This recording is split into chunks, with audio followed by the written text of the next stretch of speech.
Nate. I am a boat building enthusiast. I've got a boat building blog at ottosboatyard.wordpress.com. Wanted to share this video because I know some people in the path of Hurricane Irma.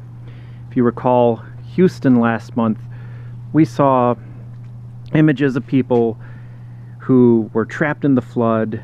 They had a boat shortage, and in spite of this boat shortage, we noticed every other window in some places, particularly businesses and some houses, were covered in plywood. And plywood is an excellent boat building material, and this is made with 1/4-inch Luan panel. I'm not sure how it's pronounced. And in spite of that abundant boat building material, well, maybe it wasn't abundant, but there was just a lot of it. In spite of that, a lot of people had no boat. So with that in mind, I posted instructions on how to build this boat. The instructions are posted in the description below. Now, I built this one for under $50 in about 3 days. And if you've got some advance notice of a storm, if you are worried about flooding, you can build a boat like this on the cheap. It does float. I have taken it out once. It's fairly stable.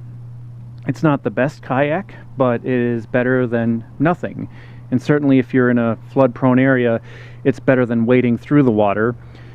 If anything, you can keep your precious documents like birth certificates, savings bonds, family photos. You can keep those dry in a boat like this. The material cost was low because this Luan plywood where I'm at, it's $11 for an 8x4 sheet. And for this part, I only needed one sheet. If you want a cover on it, which is good for keeping the top dry, that would require another sheet, but only $11. It's held in place with 1x2 cedar. I bet even cheaper furring strips would work. The cedar was about $2 or $3 for an 8-foot length. I bought 2 8-foot lengths. Here I'm about to strengthen the sides before taking this boat out on the water later today. Epoxy keeps the water out. Epoxy is great stuff for boat building. I used 2.5 containers of this, $7 a piece. Probably the glue might have been $20 total. To keep a boat dry on the inside, or to bail out leaks, this is pretty useful. This is a baby bath thing. They're maybe $5 or $6 at a department store.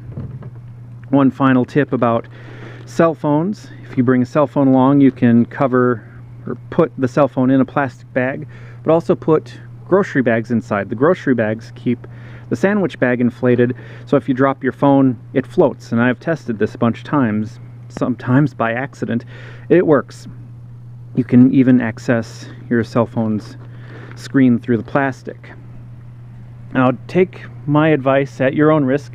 I'm a hobbyist, not an expert.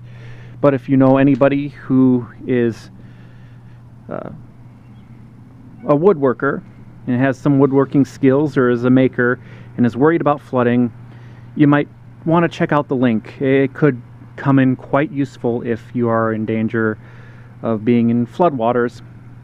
And finally, stay safe, everybody. I wish everyone the best of luck. Bye.